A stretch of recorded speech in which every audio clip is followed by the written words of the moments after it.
అందరికీ అందే విధంగా ప్రతి ఒక్క నాయకులందరూ కూడా అండగా ఉంటూ ఎవరికైనా కష్టాలు వచ్చినప్పుడు అందరికీ అండగా ఉంటున్నారు. అలాగే సీఎంఆర్ రిలీఫ్ ఫండ్ లో కూడా ఎవరికి ఏం జరిగినా కూడా మనందరం చూస్తున్నాం. తక్షణమే అన్నగారి ద్వారా సీఎం గారి దగ్గరికి పోయి 5 లక్షలు 10 లక్షలకు కూడా మనం శాంక్షన్స్ తెచ్చి చాలా మందికి సహాయపడడం జరిగింది ముఖ్యమంత్రి సహాయ నిధి నుండి. ఇన్ని విధాల సంక్షేమాలకు ముందుకెళ్తున్నా కూడా ఇక్కడ ఉన్న కొందరు ఇంకా ధృతరాష్ట్రులాగా అసలు ఈ యొక్క వర్ధనపేట నియోజకవర్గంలో ఎలాంటి అభివృద్ధి జరుగుతలేదని కారుకూతలు కూస్తున్నారు. మరి ఈ వర్ధనపేట నియోజకవర్గం అంటేనే ఒక పాత పంచాయత్ సమితి. వర్ధనపేట అసలు ఈ పాటికి ఎన్నో అభివృద్ధి పనులు అభివృద్ధి సంక్షేమంలో ముందుండాలి, కానీ ఎక్కడేసిన గొంగలు అక్కడనే ఉన్నది. మరి ఇక్కడ ఉన్న గత 10 ఏళ్ల పాలనలో కానివ్వండి, అంతకుముందున్న 3 సార్లు ఎమ్మెల్యే మరొకసారి మినిస్టర్గా పనిచేసిన దయాకర్ రావు గారు కూడా మరి ఇక్కడ పనిచేసిపోయిండు. మరి ఎక్కడ కూడా అభివృద్ధి అనేది కనపడతలేదు అని అంటే వారికి చీమ కుట్టినట్టు కూడా లేదు. మళ్ళా మేమే ఇక్కడ దొరలం మరి దళిత కాన్స్టిట్యున్సీలో వచ్చి వారి పెత్తనం జరుగుతుంది. ఇంకా మీరు అందరూ చూస్తున్నారు, గమనిస్తున్నారు. మరి ఎర్రవెల్లి దయాకర్ రావు గారిని మన అందరం కూడా అడగవలసిన బాధ్యత ఉంది, క్వశ్చన్ చేయాల్సిన బాధ్యత ఉంది. మరి వారు ఏం చేసింది, ఇక్కడ సంక్షేమాలు ఏం చేసిండ్రు ఈ యొక్క వర్ధనపేట నియోజకవర్గాన్ని? నిన్నగాక మొన్న విడిపోయిన తొర్రూరును బాగుపరుచుకున్నారు, కానీ వర్ధన్నపేట పైన సౌతి ప్రేమతోనే ఎక్కడ అనగదొక్కాలను ఒక నాయకుని ఎదగకుండా, ఒక నాయకునికి రాజకీయ చరిత్ర లేకుండా చేసిన ఘనత వారికి దక్కింది.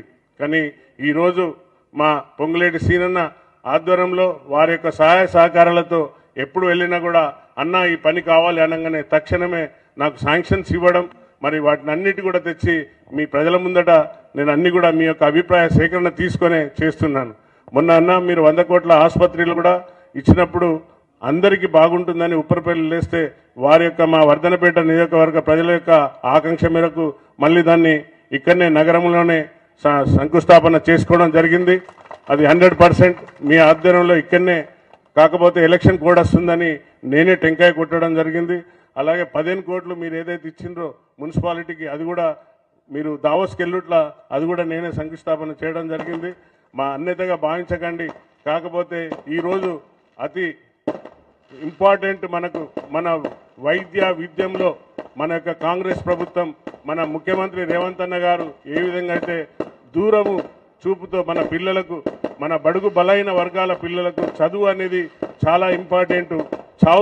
చదువుతో పాటు మరి స్పోర్ట్స్ విద్యతో పాటు వ్యాయామం స్పోర్ట్స్ అనేది కూడా ఇంపార్టెంట్ అని అన్నగారిని అడగంగానే మన కాన్స్టిట్యున్సీకి 200 కోట్లతో integrated young India school sanction ఇవ్వడం, మరి ఈరోజు శంకుస్థాపన అన్న చేతుల మీదకి వెళ్ళి చేసుకోవడం, మరి అలాగే యంగ్ స్టేడియం కావాలని మన వర్ధనపేట యువకులందరూ కోరితే మినీ స్టేడియానికి కూడా అన్నగారు శాంక్షన్ ఇవ్వడం, అలాగే మీరు చూశారు మున్సిపల్ కోర్టు తీసుకురావడం, అలాగే సబ్ జైలుకు 10 ఎకరాల స్థలం కూడా ఈరోజు అన్న చేతుల మీదకి వెళ్ళి మనం కార్యక్రమం చేసుకున్నాం. మరి టఫ్ ఐడీసీలో 5 కోట్లు ఈరోజు అన్న చేతుల మీదకి వెళ్ళి అన్ని కాలనీలకు అభివృద్ధి దిశగా దాన్ని కూడా ఈరోజు చేశాం.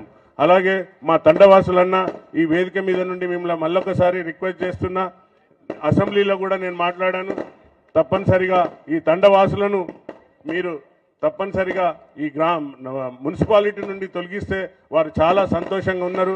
నన్ను గెలిపించారు, నేను ఆ రోజు కూడా వారితో మాట తీసుకున్నా, వారు మాట ఇచ్చిండ్రు, ఆ మాట ప్రకారంగానే నేను ముందుకెళ్తున్నా. ఇప్పుడు కూడా నేను వారికి మాట ఇస్తున్నా, ఈ ఎలక్షన్లు అయిపోగానే అన్నగారి దగ్గర కూర్చొని అన్నగారి చేతుల్లోనే రెవెన్యూ శాఖ ఉంది కాబట్టి ఆ తండాను తక్షణమే ఈ ఎలక్షన్ అయిపోగానే ఆ తండాలను 11 తండాలను గ్రామ పంచాయతీగా అన్న చేతుల మీదకి వెళ్ళే మళ్ళీ శాంక్షన్ తీసుకొని వస్తా అని వేదిక మీద నుండి ప్రకటిస్తున్నా. మరి మా వర్ధనపేట ప్రజలకు మరొకసారి వేదిక మీదకి వెళ్ళి హామీ ఇస్తున్నా, మీరెవరి మాటలకు వారి ప్రలోభాలకు లొంగకండి.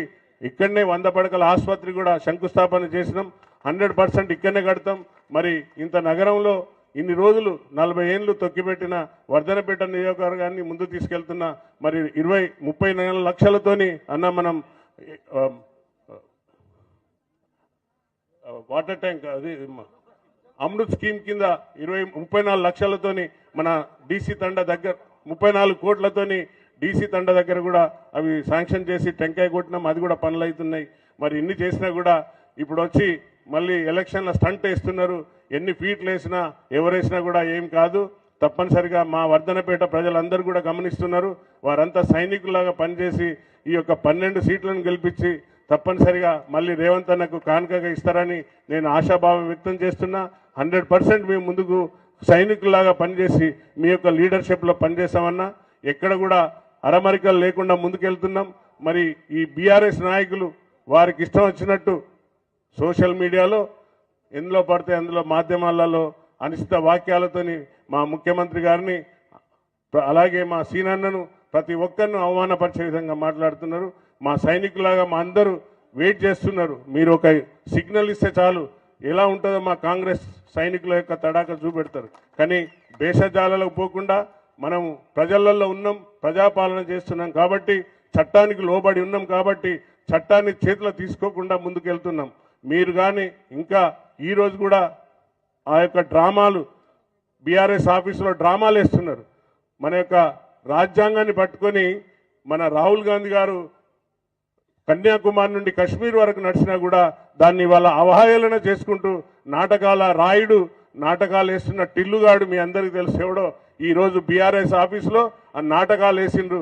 ఆ నాటకాలను సోషల్ మీడియా ద్వారా వాటిని మాధ్యమాలకు పోస్ట్ చేసిండ్రు.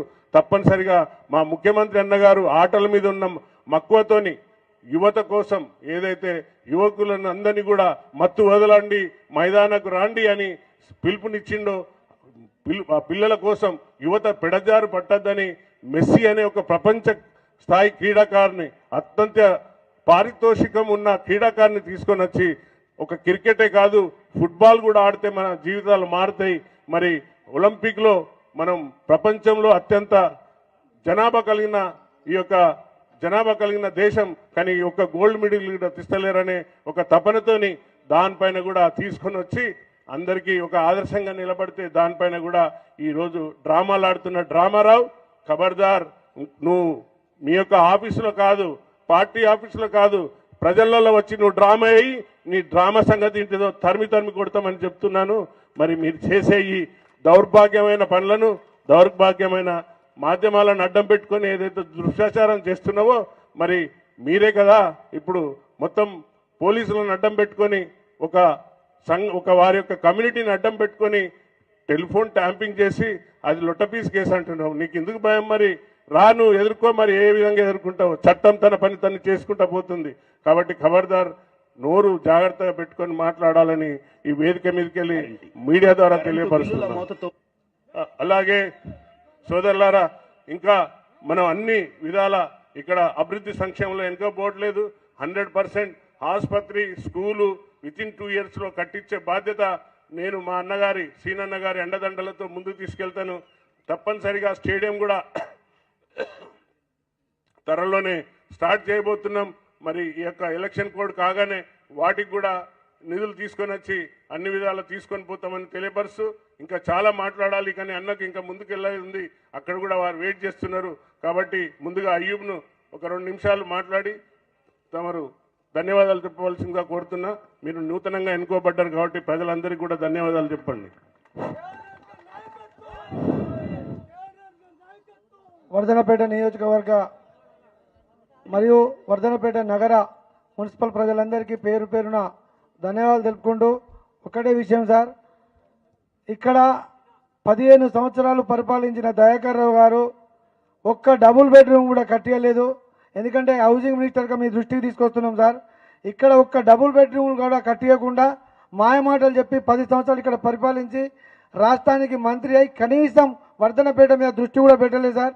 కాంగ్రెస్ పార్టీ వచ్చిన తర్వాత మీ దయతో 4000 ఇండ్లు వర్ధనపేట నియోజకవర్గానికి శాంక్షన్ అయితే దగ్గర ఈ 5 మండలాలలో కలిపి ఒక సుమారు 400 నుంచి 600 ఇండ్లు స్టార్ట్ చేయకపోతే మొన్ననే వారిని ఒక సంస్థను పిలుచుకొచ్చి ఒక డెమో కార్యక్రమం నిర్వహించి స్వతహాగా వాళ్ళు ఎవరైతే నిరుపేదలు ₹1,00,000 పెట్టుబడి పెట్టలేకుండా ఇండ్లు మాకు అవసరం లేదు, మేము కట్టలేని పరిస్థితిలో ఉన్నామని చెప్పిన వాళ్లకు వర్ధనపేట శాసనసభ్యులు గారు పెద్ద మనసు చేసుకొని 5 లక్షలలోనే 5 పైసలు మీరు పెట్టకుండా ఒక కంపెనీకి అప్పచెప్పి వాళ్ళతోటే ఇండ్లు నిలబెట్టే ఒక కార్యక్రమం స్టార్ట్ చేసి వర్ధనపేటలో మొన్ననే ఇక్కడ మిగిలిన 20 ఇళ్లను పూర్తి చేసుకోవడం జరుగుతాం సార్. ఉగాదికి ఆ ఇండ్లు ప్రారంభోత్సవానికి తప్పనిసరి మిమ్మల్ని ఆహ్వానిస్తాం. తప్పనిసరి మా ఇల్లు ప్రారంభోత్సవానికి రావాలి. అలాగనే వర్ధనపేటలో ఇలా దాదాపు 20 కోట్లతోటి కార్యక్రమాలు ఏర్పాటు చేసుకోవడం జరిగింది నగరాభివృద్ధి కోసం. వర్ధనపేట ప్రజలారా ఒకసారి దయచేసి ఆలోచించండి. మళ్ళీ ఎలక్షన్ నోటిఫికేషన్ రావడమే దయాకర్రావు గారు, ఎందుకంటే ఆయనకు పాలకుర్తిలో తరిమిళ్ళు కాబట్టి అలా వర్ధనపేటకు వచ్చి పడ్డాడు. తొర్రూరులో ఎలక్షన్ ఉన్న ఆయన ఇక్కడ తిరుగుతూ ఉన్నాడంటే ఆయన కొత్త నాటకాలకు తెరలేపుతాడు. రోడ్ల మీద కూకొని అన్నాలు తింటాడు, చెవలగాడికి పోయి అన్నం తినే ప్రయత్నం చేస్తాడు, చావులకు పోయే ప్రయత్నం చేస్తాడు, నాటకాలకు తెరలేపి కొత్త కొత్త మాయ మాటలు చెప్తాడు. దయచేసి ఒకసారి ఆలోచించండి. గడిచిన 20 ఏళ్లలో వర్ధనపేట ఎట్లా ఉంది, 2 సంవత్సరాలు 15 నెలల 15 నెలల క్రితం ఎట్లా ఉండే వర్ధనపేట, 15 నెలల ముందు తర్వాత వర్ధనపేట ఎట్లయిందో ఒకసారి మీరందరూ ఆలోచించి మన మున్సిపల్ సీటును మనం కైవసం చేసుకొని మనకు ఎప్పుడంటే అప్పుడు నిధులు ఇచ్చే మన పొంగులేటి శ్రీనివాసరెడ్డి మంత్రి గారికి మరియు ముఖ్యమంత్రి రేవంత్ రెడ్డి గారికి కానుక ఇస్తామని చెప్పి ఆశిస్తూ సెలవు తీసుకుంటున్నాను. ధన్యవాదాలు. ఈ కార్యక్రమాన్ని ఉద్దేశించి ఎంపీ గారు. థ్యాంక్ యూ సోదరా. ఇంద్రమ్మ ఇల్లు ఇంపార్టెంట్ మర్చిపోయినా, ఎందుకంటే సీనా నాకు టైం లేదు కాబట్టి ఎక్కువ టైం తీసుకోలేకపోతున్నా. మన గౌరవనీయులు మరి మీ అందరికీ సుపరిచితురాలు ఇక్కడనే ఆసుపత్రిలో తన నాన్నగారి యొక్క అడుగుజాడల్లో నడుస్తూ ప్రజాసేవలో ముందుకు వచ్చింది కాబట్టి మనం కూడా అత్యధిక మెజార్టీతోని మన సోదరిని గెలిపించుకున్నాం. వారి నుండి కూడా వచ్చిన నిధులతోని మొన్న 5 లక్షలతో జిమ్ ఓపెన్ చేసుకున్నాం. మర్చిపోయినా సారీగా క్షమించండి, ఎందుకంటే అన్నీ స్పీడ్లో మర్చిపోతున్నా. సో మీకు సమయం లేదంటే ఇప్పుడు మా సోదరిని మాట్లాడవలసిందే కోరుతున్నాను. అందరికీ నమస్కారం. వర్ధనపేట నియోజకవర్గంలో ఈరోజు మున్సిపాలిటీ పరిధిలోని వివిధ అభివృద్ధి పనులకి శంకుస్థాపన చేయడానికి విచ్చేసినటువంటి మన in charge minister revenue and housing minister Shri Ponguleti Srinivasa Reddy గారికి, అట్లాగే మన స్థానిక ఎమ్మెల్యే నాగరాజు అన్న గారికి, ఇక్కడ ఉన్నటువంటి ఇతర పెద్దలకి, మన జిల్లా అధ్యక్షుడు ఆయుబ్ గారికి, ఇక్కడ ఉన్నటువంటి వివిధ హోదాల్లో ఉన్నటువంటి మన కాంగ్రెస్ కుటుంబ సభ్యులకి, తర్వాత మండల అధ్యక్షులకి, తర్వాత కొత్తగా ఎన్నుకోబడిన సర్పంచ్లకి, వందలాదిగా తరలి వచ్చినటువంటి మన వర్ధనపేట ప్రజలకి, అక్క చెల్లెలకి, అన్నదమ్ములకి, ప్రెస్ మీడియా మిత్రులకి, పోలీస్ సిబ్బందికి అందరికీ కూడా పేరు పేరున నా నమస్కారాలు తెలియజేసుకుంటున్నాను. నేను 3 విషయాలు మాట్లాడతాను, ఎందుకంటే అన్నగారితో పాటు మళ్ళీ భూపాలపల్లి వెళ్ళేది ఉంది. మార్నింగ్ నుంచి అన్నగారు చాలా కష్టపడి అన్నీ తిరుగుతున్నారు. సో నిజంగా కూడా ఒక డబుల్ బెడ్రూమ్ ఇల్లు ముందడుగు పడుతుంది, అర్హులైన వాళ్ళకి ఇస్తున్నామంటే. ఇందిరమ్మ ఇల్లు కూడా ఇంత వేగంగా అర్హులైన వాళ్ళందరికీ ఇస్తూ కూడా ఎప్పటికప్పుడు పేమెంట్ చేస్తున్నామంటే అది కేవలము మన రెవెన్యూ అండ్ హౌసింగ్ శాఖ మంత్రివర్యులు శ్రీ పొంగులేటి శ్రీనివాసరెడ్డి గారి వల్లనే. ప్లస్ మన వర్ధనపేటకి మామ్నూర్ ఎయిర్పోర్ట్ రావడానికి కూడా ముఖ్య కారణము అది ముందడుగు పడడానికి. ఎక్కడైనా అడ్డంకులు ఉన్న కాడ, రైతులు ఎక్కడైనా ఇష్టపడలేని కాడ కూడా వాళ్ళని పిలిచి మాట్లాడించి సముదాయించి మనకి నిజంగా కూడా ఎయిర్పోర్ట్ అనే కళ నిజమవుతున్నందుకు ఇన్ఛార్జ్ మినిస్టర్ గారు తీసుకున్న చొరవ, మన సీఎం రేవంత్ రెడ్డి గారు కూడా తీసుకున్న చొరవ అని మీ అందరికి తెలియజేసుకుంటున్నాను. ఇంకొక విషయం ఏంటంటే, నేను 6 ఏళ్ళు ఇక్కడ గవర్నమెంట్ హాస్పిటల్లో పనిచేసినప్పుడు ఆ రూమ్స్ అన్నీ కూడా సరిపోకపోయేది మన వర్ధనపేట ప్రభుత్వ హాస్పిటల్లో. కానీ ఈరోజు నాగరాజ్ అన్న వల్ల అది దానికి శంకుస్థాపన పడి త్వరలోనే 2 ఏళ్ళలో అది నిజంగా ఒక సొంత భవనము అనేది హాస్పిటల్కి ఇవ్వడము చాలా సంతోషం. అందుకు అక్కడ పనిచేసిన డాక్టర్గా, ప్రస్తుత ఎంపీగా మీకు ధన్యవాదాలు తెలియజేసుకుంటున్నాను. మినిస్టర్ గారికి కూడా ధన్యవాదాలు తెలియజేసుకుంటున్నాను.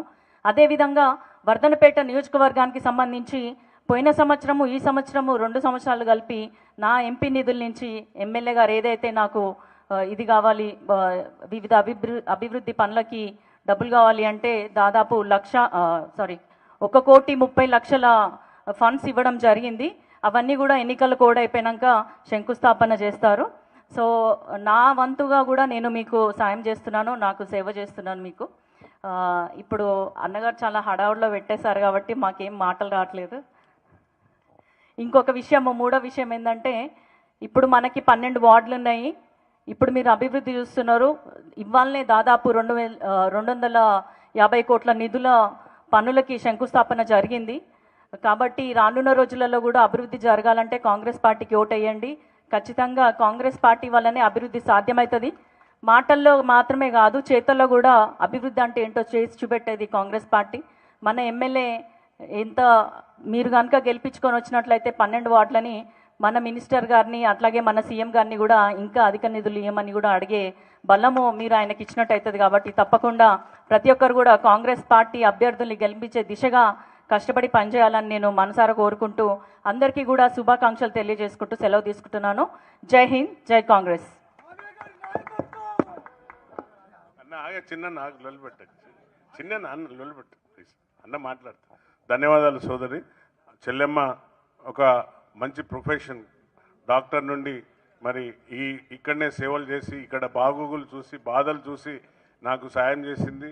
తప్పనిసరిగా అన్న 100 పడకల ఆసుపత్రి అప్పుడు ఉట్టేనే ఏం ప్రొసీడింగ్స్ లేవన్నా ఏం లేవు, ఉట్టేనే శివాపలకం అని వస్తుంది. అది ఎంతసేపు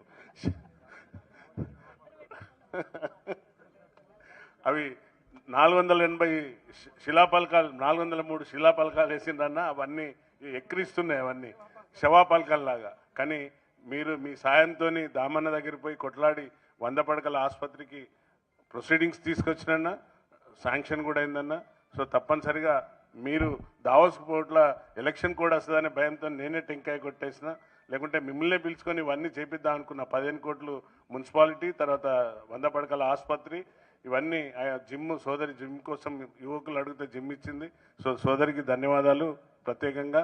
మరి అన్నగారికి అండగా సీఎం గారు ముఖ్యమంత్రి రేవంత్ రెడ్డి గారికి ఎప్పుడు కూడా అండగా ఉంటూ కుడిభుజంగా ఉంటూ అన్నగారు పలు అభివృద్ధి కార్యక్రమాల్లో ఎన్నో సలహాలు సూచనలు చేస్తూ ముందుకు తీసుకెళ్తున్న, కేబినెట్లో ముఖ్యమైన హోదాలో రెవెన్యూ శాఖను నిర్వహిస్తూ ధరణి అనే దాన్ని తుంగలో తొక్కి ఒక మంచి ఎంతో దానిపైన ఎక్సైజ్ చేసి ఈరోజు మనకు తీసుకొచ్చిన ఏదైతే యాక్ట్ ఉందో మనందరికీ తెలుసు.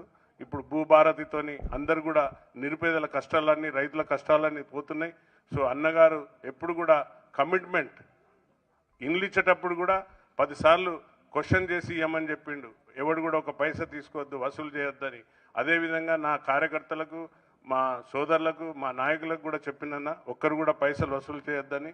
ఇందిరమ్మ ఇండ్లు ఇచ్చినాం, మొన్న కట్టుకోని వాళ్ళను అవి రిజెక్ట్ అయితే మీరు అన్నారు, ఎవరు కూడా రిజెక్ట్ కానియద్దు, రిటర్న్ ఇవ్వద్దు, నువ్వు కట్టియమంటేనే మళ్ళీ ఒక ప్రైవేట్ సంస్థతో మాట్లాడి కట్టిస్తున్నా.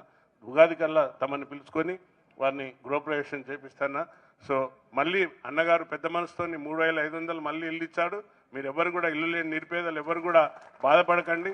ఏప్రిల్ నుండి మళ్ళీ ఇండ్లు ఇవ్వడం స్టార్ట్ అవుతుంది. మరి అన్నగారికి పలు కార్యక్రమాలు ఉన్నాయి. ఎలక్షన్ కూడా రేపు వచ్చేటట్టుంది కాబట్టి అన్నగారిని మాట్లాడవలసిందిగా. అన్నగారు మాట్లాడినాక మన సర్పంచ్ లింగవారిగూడెం సర్పంచ్ మన పార్టీలో జాయిన్ కాబోతున్నాడన్న, ఇండిపెండెంట్గా గెలిచి వారిని ఆహ్వానించుకుంటాన్న. తర్వాత తమను మాట్లాడినాక అన్నగారిని మాట్లాడవలసిందే కోరుతున్నాను.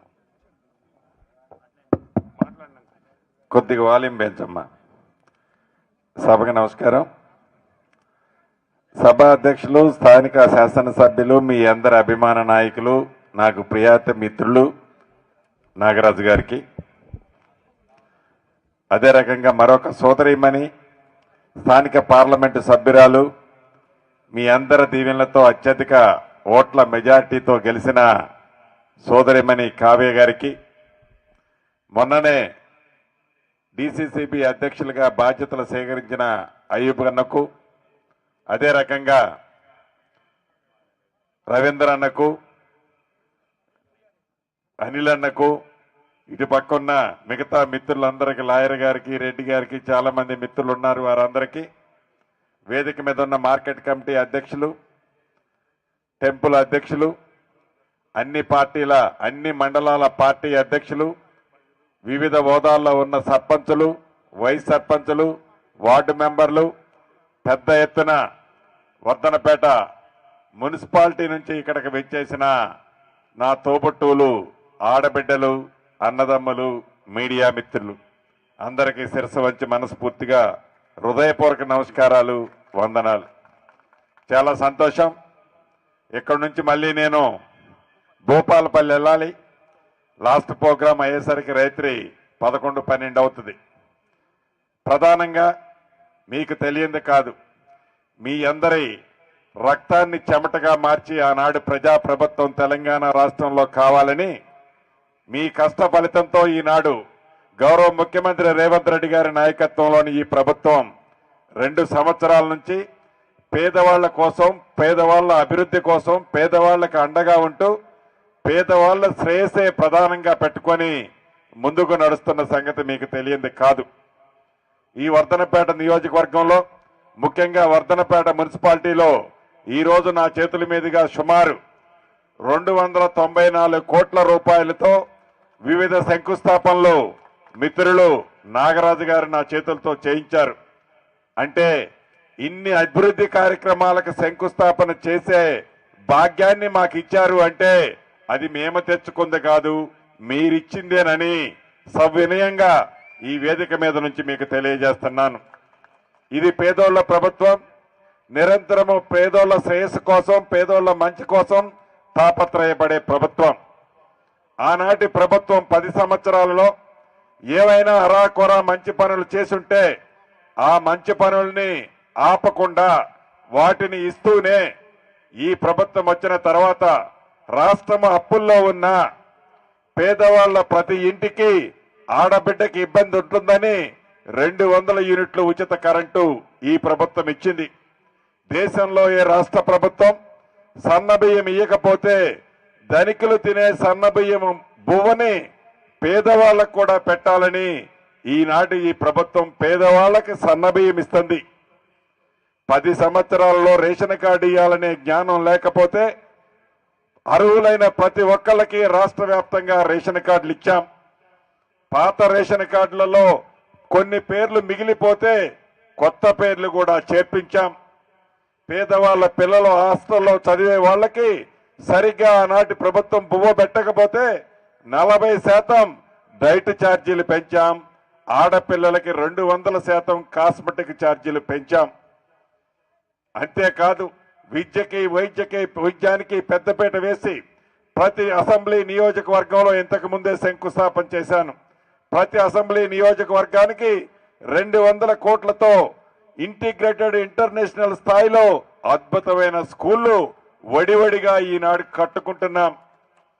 ఆనాటికి మొక్కుబడిగా ఆనాటి ప్రభుత్వం కోళ్ల ఫారాల్లో, మూతపడ్డ రైస్ మిల్లులలో రెసిడెన్షియల్ స్కూల్స్ ఓపెన్ చేస్తే సరిగ్గా అనేక సందర్భాల్లో పిల్లలు ఇబ్బంది పడుతున్నారని గ్రహించి ఈనాడు అద్భుతమైన బిల్డింగ్లు కట్టి పేదవాళ్ళ పిల్లలు కూడా మంచి చదువు నేర్పించాలనే తపనతో ఈ ప్రభుత్వం ఈనాడు పనిచేస్తుంది. అంతేకాదు 10 సంవత్సరాల్లో పేదోడి ఆత్మ గౌరవానికి చిహ్నంగా ఉండే ఒక ఇల్లు ఇవ్వాలనే జ్ఞానం కూడా ఆనాటి పెద్దలకు లేదు. పేదోడికి ఇల్లు ఇస్తే నాకేమి కమిషన్ వస్తుంది, కాళేశ్వరం కడితే నాకు కమిషన్ వస్తుందని కాళేశ్వరం కట్టి 1,00,000 కోట్ల కమిషన్ తీసుకున్నాడు తప్ప పేదోడికి ఇల్లు ఇవ్వలే. మీ దీవెనలతో వచ్చిన ఈ ప్రజా ప్రభుత్వం మొదటి సంవత్సరమే సుమారు 4,50,000 ఇళ్లతో 22,500 కోట్లతో ప్రతి ఇంటికి 5 లక్షలు ఉచితంగా ఇస్తూ ప్రతి నియోజకవర్గానికి మొదటి విడత 3,500 ఇళ్లు ఇచ్చాం. దాంట్లో భాగంగా మన వర్ధనపేట మున్సిపాలిటీలో కూడా ఇచ్చాం. ఇది మొదటిసారి ఇచ్చాం. రేపు ఏప్రిల్లో మళ్లీ ఇస్తున్నాం. రేపు ఏప్రిల్తో కలిపి ఇంకా 3 సార్లు ఇస్తాం. ఈ ఇల్లు ఇచ్చేటప్పుడు నీది ఏ కులమని అడగం, నీది ఏ మతమని అడగం, నువ్వు కాంగ్రెస్ మనిషి అయితేనే ఇస్తామని చెప్పం. నువ్వు పేదవాడు అయ్యుంటే చాలు, ఇల్లు పక్కా ఇస్తాం. ఇచ్చిన తర్వాత కూడా నువ్వు ఓటు వేస్తేనే ఇస్తామని కూడా కండిషన్ పెట్టం. ఆ తల్లికి చల్లటి దీవెనలుంటే తప్పకుండా తల్లి మనసులో దీవిస్తుంది. ఆ నమ్మకం మాకుంది. అంతేకాదు రైతును రాజును చేస్తానన్నాం. ఒరేస్తే ఊరే అని ఆనాటి ప్రబుద్ధుడు చెప్తే ఒరేసిన రైతన్నలకి సన్న వడ్లకి మద్దతు ధరతో పాటు బోనస్ 500 ఇచ్చాం. రైతు బంధువు ద్వారా నువ్వు 10,000 ఇస్తే ఈ ప్రభుత్వం వచ్చిన తర్వాత 12,000 ఇచ్చాం. 9 నెలలలో 21,000 కోట్లు 26 లక్షల మంది రైతన్నలకు 2 లక్షల రూపాయల చొప్పున రుణమాఫీ చేశాం. 10 సంవత్సరాలలో 1,00,000 రూపాయలు కూడా నువ్వు రుణమాఫీ చేయలేకపోయావు. ఇవన్నీ జీర్ణించుకోలేక ఒంటి నిండా విషం పెట్టుకొని విషము కక్కుతూ మళ్ళీ అధికారంలోకి ఎప్పుడు రావాలని తాపత్రయపడుతున్నావే తప్ప పేదవాడి కష్టాలు తెలియని నీవు దొరపోకటపోయి పేదవాళ్ళను విస్మరించి ఇబ్బంది పెట్టిన నువ్వు పదవి పోయిన తర్వాత ఈనాడు అచ్చేసిన అంబోతెద్దులాగా రోడ్లెమ్మటి తిరిగి కాంగ్రెస్ పార్టీని, గౌరవ ముఖ్యమంత్రి రేవంత్ రెడ్డి గారిని, ఈ ప్రభుత్వాన్ని ఎలా నీ నోటికొచ్చినట్టు మాట్లాడుతున్నావో నీ సంస్కారానికే వదిలేస్తున్నాం. ఆనాడు అధికార అహంకారంతో ఏవైతే తప్పులు చేశావో, అది ఫోన్ ట్యాపింగ్ కానీ, కాళేశ్వరం కానీ, పౌర పర్చేజ్ కానీ, ఈ రేసులు కానీ, కార్ రేసులు కానీ, ఏవైతే తప్పులు చేశావో తాగినోడు కడతాడు తాళ్ల పొన్ను అన్నట్టు తప్పు ఎవడైతే చేస్తాడో, తప్పు ఎవడైతే చేశాడో, తప్పు చేసిన వాడు శిక్షకి అర్హుడు. దాంట్లో నువ్వు 100% ముందుంటావు. చివరగా నేను చెప్పదలుచుకున్నది ఒక్కటే, ఆనాడు అద్భుతంగా కాంగ్రెస్ పార్టీని దీవించారు. సంక్షేమ కార్యక్రమాలను ఈనాడు ఈ ప్రభుత్వం ఇస్తుంది. అభివృద్ధిని ఎక్కడా కుంటి పడకుండా పేదవాళ్లకు అందిస్తుంది. ఈ వర్ధనపేట మున్సిపాలిటీని కూడా నందనవనములాగా తీర్చిదిద్దాలని మీ గౌరవ శాసనసభ్యులు నిరంతరము పోరాటం చేస్తున్నారు. చాలా వరకు సక్సెస్ అయ్యారు. ఏవైతే తండాలున్నాయో ఈ తండాలు గ్రామ పంచాయతీలుగా మార్చాలని పట్టుబడుతున్నారు. 100% అది సక్సెస్ అవుతారు. కాబట్టి ఈ రాబోయే 1-2 రోజుల్లో మున్సిపల్ ఎన్నికల నోటిఫికేషన్ వస్తుంది. మీరందరూ కాంగ్రెస్ సైనికులు, కాంగ్రెస్ సింహాలు, కాంగ్రెస్ జెండాని భుజాన మోసే మీరంతా ఈ వర్ధనపేటలోని 12 డివిజన్లలో కాంగ్రెస్ పార్టీ బలపరిచిన అభ్యర్థుల్ని అత్యధిక ఓట్లతో ఆనాడు నాగరాజన్నను ఎలా అయితే ఆశీర్వదించి దీవించారో ఈనాడు ఈ మున్సిపాలిటీలో కాంగ్రెస్ పార్టీ పక్షాన వచ్చే ప్రతి అభ్యర్థిని మనస్ఫూర్తిగా దీవించండి, ఆశీర్వదించండి. వెన్నెల లాంటి మీ ప్రేమ అభిమానాలని కాంగ్రెస్ పార్టీ అభ్యర్థుల మీద చూపించండి. 200 యూనిట్లు మీకు అందుతున్నాయి. రేషన్ కార్డు ఇచ్చాం. ఉచితంగా ఆర్టీసీ బస్ సౌకర్యం కల్పించాం. చివరికి పల్లెంలో తినే సన్న బువ్వను కూడా ఈ ప్రభుత్వమే ఇస్తుంది అనేది ఒక్కసారి మీరు గుర్తుపెట్టుకొని అత్యధిక ఓట్లు కాంగ్రెస్ పార్టీ అభ్యర్థుల్ని గెలిపించాలని పదే నా తోబుట్టువులందరినీ, నా అన్నదమ్ములందరినీ శిరస వంచి అభ్యర్థిస్తూ జై కాంగ్రెస్, జై కాంగ్రెస్, జై కాంగ్రెస్. హస్తం గుర్తుకే, హస్తం గుర్తుకే. థ్యాంక్ యూ అన్న. ఐలోని సర్పంచ్